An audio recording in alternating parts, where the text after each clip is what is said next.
In the previous lecture, we have seen about the functional unit CPU and I/O unit.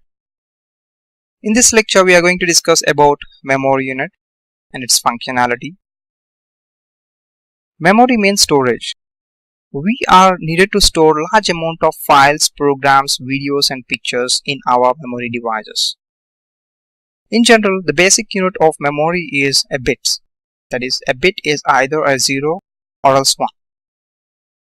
We measure weight in the form of milligrams, grams and kgs. And we measure the quantity of liquids in milliliters and liters.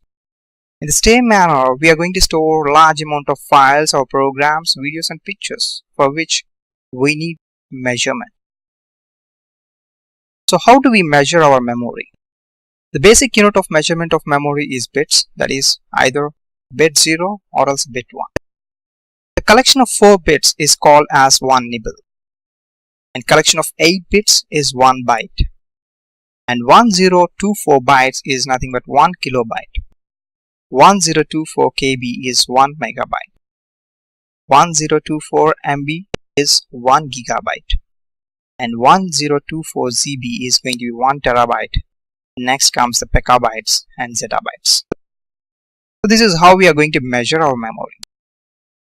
So we need different types of storage units in order to store our information in this type of measurements. Storage devices generally used are like: the basic storage unit is a flip-flop, which can store only one binary bit of information, which is either a 0 or else a 1. The collection of flip-flops is nothing but a register. It is going to contain an array of binary bits. The array of binary bits of a register are going to be generally in the form of multiples of 8.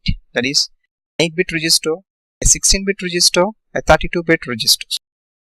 Flip-flops and registers are completely associated with the CPU.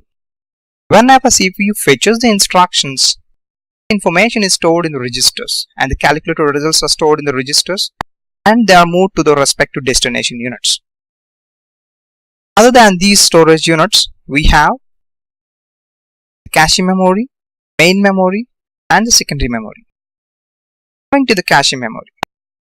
Cache memory is a temporary memory, means the data which is present in these memory devices exists as long as the device is turned on. That is, as long as the computer system is turned on, the information present in the cache memory prevails. If the device is turned off, data is going to be lost. These cache memory are available as very small memory chips on the board. Memory size capacities of cache would be like in kilobytes and megabytes. Some examples like 256 KB of cache, 512 KB of cache, 1 MB, 2 MB cache memories.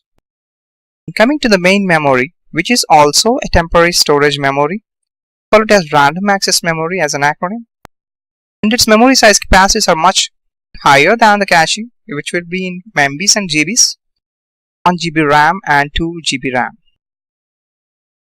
Coming to the secondary memory.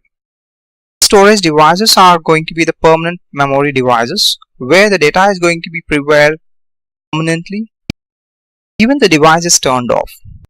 Some of the secondary storage devices are like hard disk drive, floppy disk drive, magnetic tapes, CDs, DVDs, flash drives, pen drives and many more.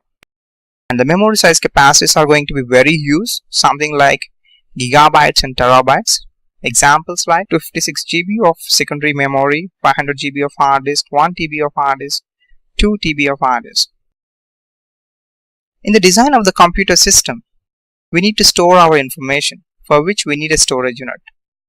Why don't we use one of these storage units as our storage device, the memory system? We need these many different types of storage units now to construct a memory system for the computer system. Let us check out the reason.